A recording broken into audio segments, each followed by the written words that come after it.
आप चाह के भी जो है ना पाम ऑयल को अपनी लाइफ से अवॉइड नहीं कर सकते हैं। तो आप जब भी रेस्टोरेंट के अंदर जाते होंगे तो आपको भी मन में ये क्वेश्चन आता होगा कि यहाँ पे जो ऑयल यूज हो रहा है वो कौन सा यूज हो रहा है, जो मेरा खाना बन के आया है वो कौन से ऑयल के अंदर बन के आया है, यहाँ पे वो क्वालिटी है कि नहीं है। ये सारी चीजें जो है आपके मन में कभी ना कभी आती ही है। तो इसी में जो है ना सबसे बड़ा क्वेश्चन जुड़ के आता है पाम ऑयल के बारे में। तो हर किसी को रहता है कि यार palm oil is not good for health. तो देखिए क्या होता है कि पाम ऑयल तो अच्छा नहीं है, बट प्रॉब्लम क्या है कि आज हर कंपनी हर प्रोडक्ट जो है पाम ऑयल से बन रहा है। और इवन हॉस्पिटैलिटी के अंदर चाहे रेस्टोरेंट या होटल कोई पाम ऑयल यूज ना करे, वो भले ही कुकिंग के लिए फ्राइंग के लिए जो है सनफ्लावर ऑयल का यूज करें या कोई दूसरा ऑल्टरनेटिव ऑयल का यूज करें, डायरेक्टली वो पाम ऑयल यूज ना करें, बट तो भी आप चाह के भी उस चीज को अवॉइड नहीं कर सकते हैं। क्यों नहीं कर सकते हैं? तो देखिए क्या होता है कि लेट से आज किसी भी रेस्टोरेंट के अंदर एक क्रीम का एक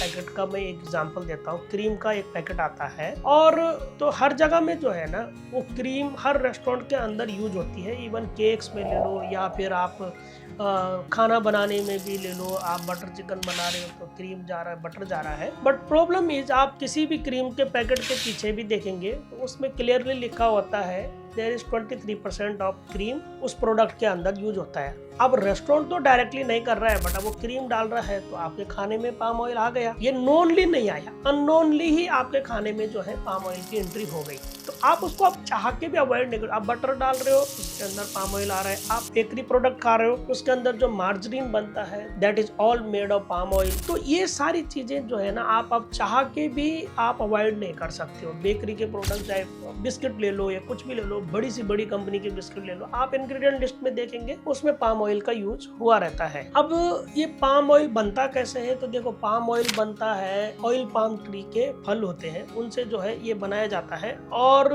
दुनिया में जो है तकरीबन 80% का जो प्रोडक्शन है दुनिया का वो इंडोनेशिया और मलेशिया से जो है पाम ऑयल का किया जाता है और वर्ल्ड वाइड जो भेजा जाता है। तो अब इसको प्रॉब्लम क्या है कि सबसे बड़ी प्रॉब्लम है कि भाई अफोर्डेबिलिटी। आप आज क्रीम का जो प्रोडक्शन है, लेट से दूध का जो प्रोडक्शन है, वो दुनिया में इतना है ही नहीं कि उसको फुलफिल किया जा सके। आज लेट से अगर 100 लोग रह रहे हैं और 100 लोगों की डेली रिक्वायरमेंट जो है 50 लीटर दूध की है, तो 50 लीटर मार्केट में है ही नहीं। मार्केट में जो दूध अवेलेबल है वो है 25 लीटर। अब 25 लीटर जो है आपको डबल करके बेचना है, तो anyhow you have to do something. तो उसकी वजह से जब प्रोडक्शन ही नहीं आ रहा है तो आपको प्रोडक्ट अच्छा कैसे मिलेगा? तो जिसकी वजह से लोग मिलावट करते हैं या फिर ऑल्टरनेटिव चीजें जो है उसके अंदर यूज करते हैं। अब इसका नहीं होने का कारण क्या है कि अब हर कोई ही जो है ना एजुकेशन के पीछे इस तरीके से भाग रहा है कि मतलब एजुकेशन के बिना कुछ हो ही नहीं सकता, विच इज गुड आल्सो, ठीक है। बट एजुकेशन आपको कितनी जरूरी है वो कहीं पे उसका बेंचमार्क सेट नहीं है। आप करते जाओ करते जाओ करते जाओ, but there is no end. और उसके चक्कर में लोगों ने अपनी खेती बाड़ी छोड़ दी है। खुद हम लोगों ने अपनी खेतियां छोड़ दी हैं। जो हम तो उत्तराखंड से हैं और वहां पे हम पहले के टाइम में तो अच्छी खेती करते थे, बट आज के डेट में इट्स टोटली जीरो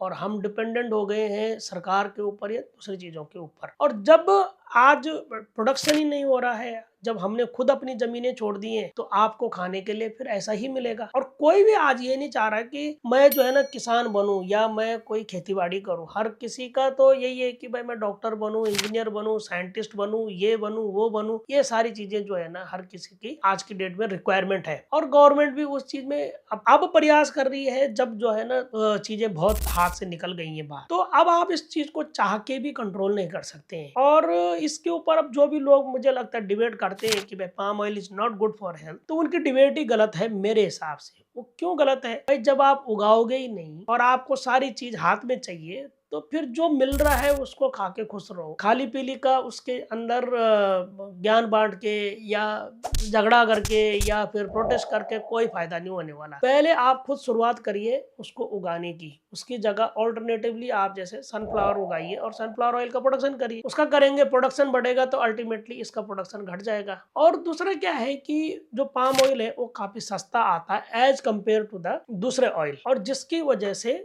उसको यूज करना लोगों के लिए सस्ता पड़ता है, इजी पड़ता है, और एक आम आदमी तक प्रोडक्ट को पहुंचाना भी इजी पड़ता है, क्योंकि वहां पे आपकी कॉस्ट कटिंग हो जाती है और जिसकी वजह से आपकी चीजें भी अफोर्डेबल रहती है। जिस हिसाब से अब महंगाई बढ़ रही है डे बाय डे, तो लोगों की जो है ना, आम आदमी की अफोर्डेबिलिटी धीरे धीरे खत्म होती जा रही है, और जिसकी वजह से लोग शिफ्ट होते हैं लो क्वालिटी प्रोडक्ट के अंदर, और फिर आप जो है ना चाह के भी उसको अवॉइड नहीं कर सकते हैं। और जब अवॉइड नहीं कर सकते हैं तो उससे आपका जो है हेल्थ पे इशू आता है, आपको लेट से स्ट्रोक का खतरा बढ़ता है, आपका एलडीएल एसडीएल बढ़ता है, ये सारी चीजें आपके साथ में होती हैं, और जिससे कहीं ना कहीं आपका ओवरऑल हेल्थ के ऊपर असर आता है। तो अब इसका सोल्यूशन क्या है? देखो, सोल्यूशन यही है, या तो खेतीबाड़ी करिए, प्रोडक्शन बढ़ाइए, और अगर नहीं कर सकते हैं तो फिर जो मिल रहा है वो खाइए और खुश रहिए। बाकी ऐसी वीडियो देखने के लिए आप मुझे फॉलो कर सकते हैं। Thank you, have a good day.